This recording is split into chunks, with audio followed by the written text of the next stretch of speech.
Bonsoir tout le monde.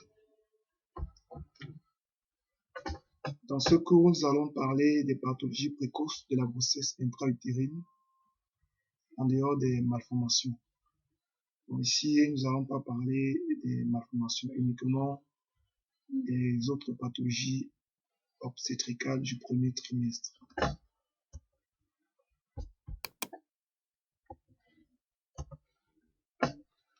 Alors, ces pathologies du premier trimestre, on les regroupe en plusieurs pathologies, plusieurs grands groupes autant pour nous. Nous avons les grossesses interrompues, les grossesses arrêtées, dans lesquelles on retrouve les utérus vides ou avortements spontanés, précoces et complets, les rétentions ovulaires partielles ou avortements incomplets, les rétentions d'œufs morts ou avortements manqués, qu'on appelle œufs clairs. Pour ce qui est des grossesses menacées, nous avons les anomalies d'implantation, nous avons les dimensions ovulaires anormales, nous avons les anomalies des vésicules ombilicales, les anomalies de rythme cardiaque et enfin l'hématome décidual. Au niveau des moles idatiformes, nous avons les moles complètes, nous avons les moles partiels ou embryonnés. Et il y a également les moles gémellaires. Donc nous retrouvons principalement ces deux types de moles, moles complètes et moles partiels ou embryonnés.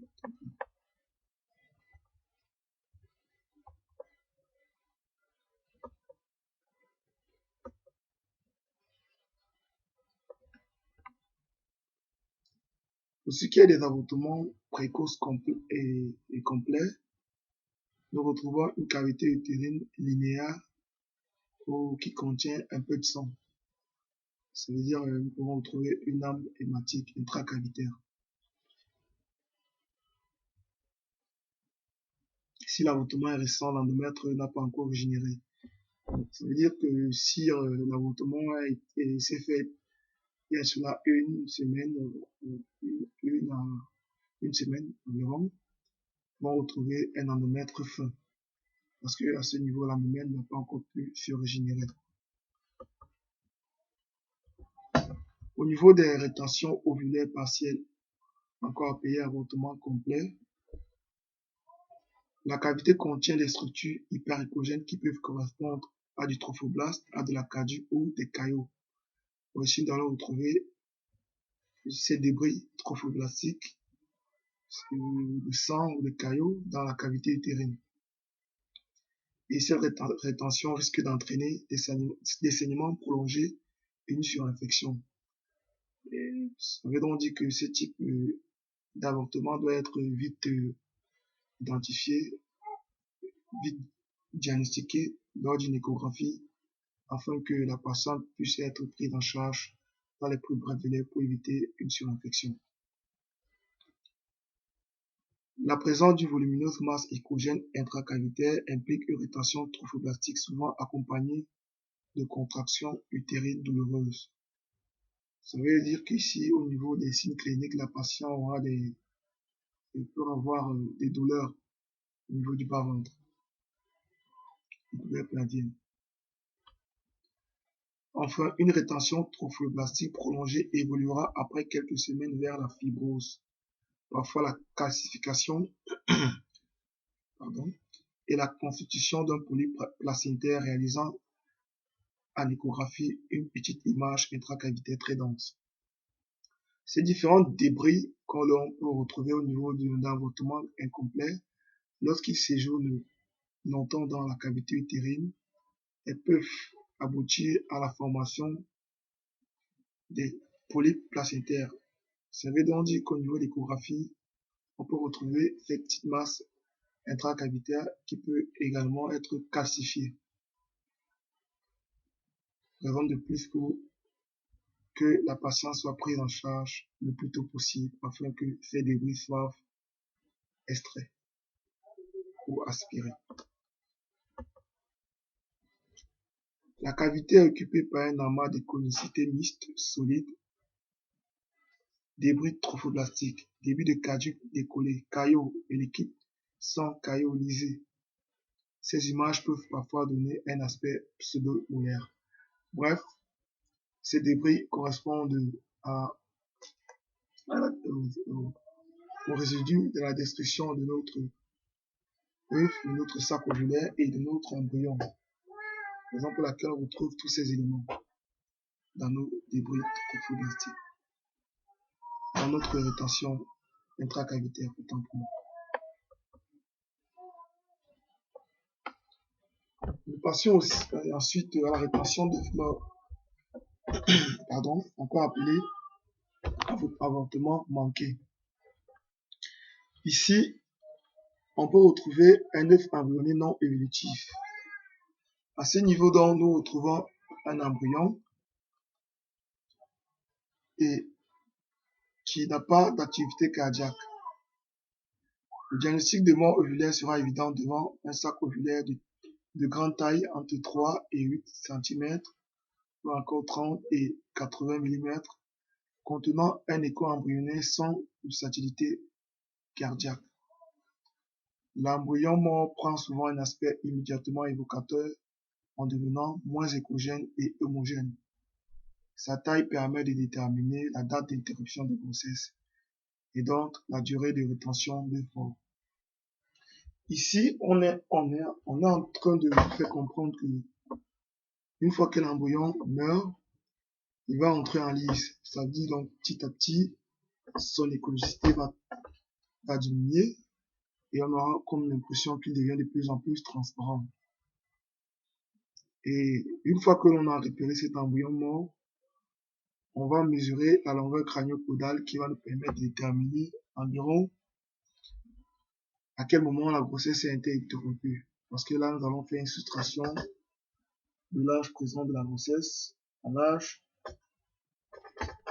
de l'embryon que nous venons de mesurer. Toujours au niveau des rétentions d'œufs morts, nous avons un œuf embryonné ou encore appelé un œuf non embryonné autant pour moi ou œuf clair. Ici, nous avons une absence d'embryon dans un sac gestationnel de plus de 20 mm.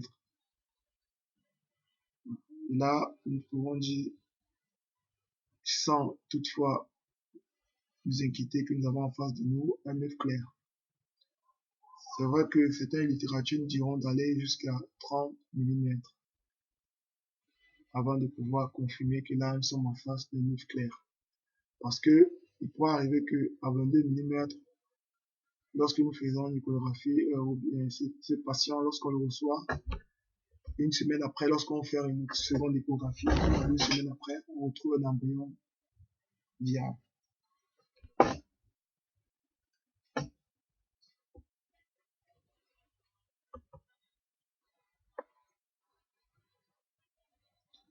On met en évidence un sac gestationnel vide, tonique au début.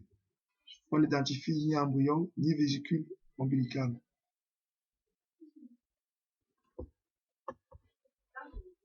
Après une évolution variable, parfois de plusieurs semaines, il s'aplatit, devient hypotonique, quadrangulaire. Le trophoblaste est irrégulier et déstructuré, parfois présentant un début d'écoulement.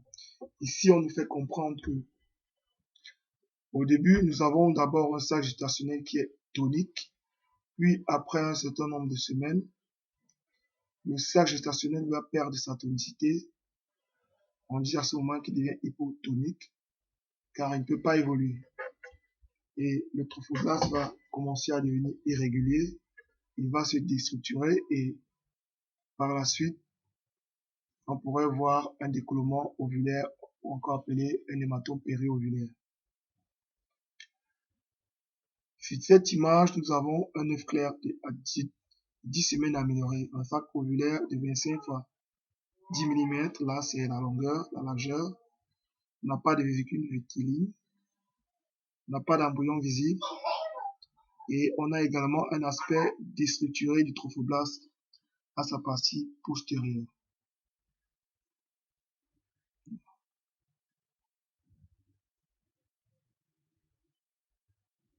Voilà, là, cette image, aspect déstructuré du trophoblaste, nous avons encore l'impression que nous avons des petites incisions là sur notre trophoblaste. il est en train de se détruire en fait. Ici, nous avons un volumineux sac ovulaire aplati. Vous voyez là, le sac gestationnel. On a encore l'impression qu'il est un peu aplati. Ici, nous n'avons pas d'embryon, encore moins de vésicule vitelline. Bon, ici, nous retrouvons ce petit point écogène là, qui pourrait être un élément résiduel de notre embryon.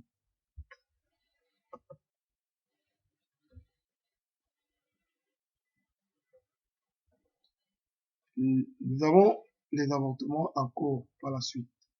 À ce niveau, l'échographie permet parfois de saisir un œuf en cours d'expulsion, déformé en sablier lors du passage au niveau du col utérin. Ici, donc, nous pouvons retrouver notre sac gestationnel, nos sacs ovulaires, en position cervico-isthmique. Là, nous pouvons dire que nous sommes en face d'un avortement en cours.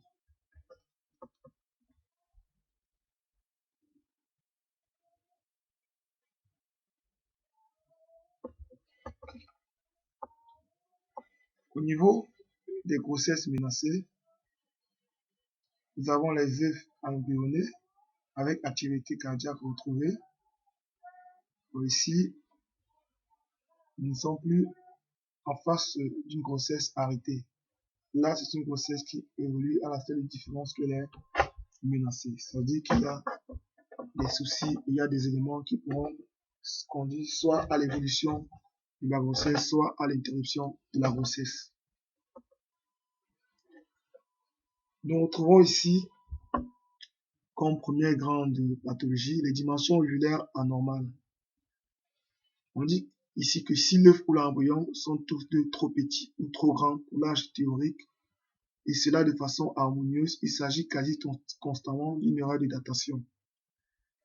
Ici, on nous fait comprendre qu'il pourrait arriver que la dame, l'âge clinique de la grossesse, donne par exemple une grossesse de 11 semaines d'aménorrhée, et lorsque l'on mesure le stade gestationnel et embryon, on se retrouve plutôt à 7 semaines d'aménorrhée. Ici, on pourrait dire que nous sommes en face d'une probable erreur de datation de la part de la patiente, et non en face d'une dimension ovulaire anormale. Une hypotrophie ovulaire est certainement un élément péjoratif qui impose au minimum un contrôle très attentif les 2 mois et demi avec étude morphologique et mesure de la clarté nucale. Ici, on nous fait comprendre qu'une fois que le diagnostic d'hypotrophie ovulaire a été posé lors d'une échographie, il est tout à fait normal que nous fassions une bonne étude morphologique de notre embryon et que nous mesurons également la clarté nucale afin de déterminer si l'embryon présente un risque de trisomie 21. Sur le plan biométrique, la différence entre le diamètre ovulaire maximum et la longueur crânio-caudale est de 15 à 20 mm pendant les 2 premiers mois de la grossesse. Ici, on nous fait comprendre que pendant les 2 premiers mois de la grossesse, lorsque nous mesurons le sac gestationnel et l'embryon, et que nous faisons la différence de ces 2 mesures, il ne faudrait pas que l'on ait une différence très inférieure inférieure à 15 mm, soit supérieure à 20 mm. Nous devons être dans l'intervalle de 15-20 mm. Si nous sommes hors de cet intervalle, nous pouvons dire que nous sommes en face d'une dimension ovulaire anormale, soit une hypertrophie ovulaire, soit une hypotrophie ovulaire. On admet qu'une différence de moins de 10 mm est suspecte et une pathologie très probable en dessous de 5 mm. Ici, on nous fait comprendre que si nous sommes entre 10 et 15 mm, on pourrait la considérer acceptable. Mais si l'on se retrouve en dessous de 5 mm, nous pouvons confirmer que nous sommes en face d'une hypotrophie ovulaire, autant pour moi.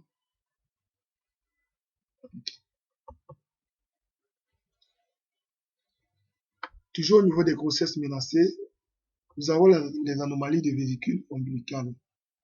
encore appelée vésicule vitelline. Les discordances précoces entre la taille de la vésicule ombilicale et l'âge embryonnaire. Très grande vésicule, ça veut dire qu'elle est supérieure à 6 mm avant 8 semaines, ou trop petite vésicule à parois épaisses à la même période. Sont parfois retrouvés peut avoir une interruption de grossesse. Bon, ici, donc, cet élément est très important à surveiller lors d'une échographie. Parce que il est marqué ici, généralement, il survient juste avant une interruption de grossesse. C'est-à-dire juste avant une grossesse arrêtée.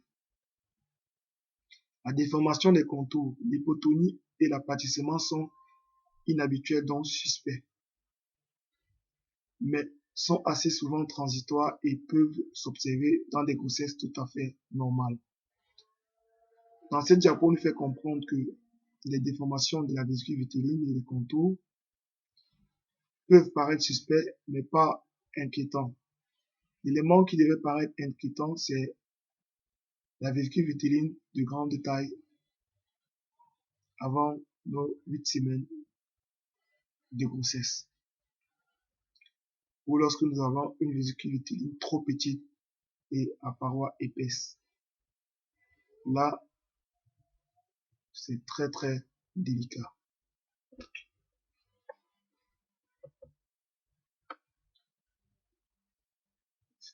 La grosse vésicule ombilicale mesure 10 mm de diamètre environ, occupant la grande partie du sac gestationnel. Il n'y a pas d'embryon visible. Parfois, on peut voir un petit point de surdensité. Bref, cette image que nous avons là, nous avons notre sac gestationnel. Nous avons notre vésicule vitelline. Là. Elle est assez grande. Là, nous pouvons dire que nous sommes en face d'une grossesse menacée. Si nous prêtons attention ici à côté, nous avons un hématome périovulaire qui apparaît juste là.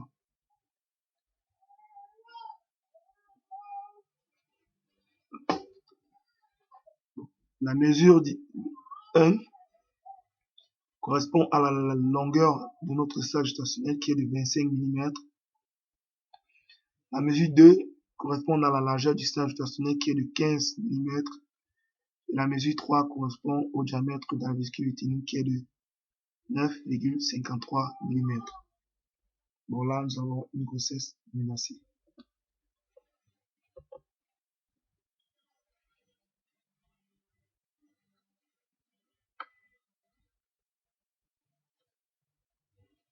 Ici, nous avons un certain nombre de remarques en échographie endocavitaire. Un sac gestationnel de plus de 15 mm de diamètre doit contenir une vésicule ombilicale. Un sac gestationnel de plus de 20 mm doit contenir un embryon. Tout embryon visible doit avoir une activité cardiaque visible et enregistrée en mode TM. Lorsqu'il existe un doute pour des raisons techniques, ça veut dire si on a un ovitus qui est gros, si on a des myomes, on redemande un contrôle échographique d'un délai de 8 à 10 jours.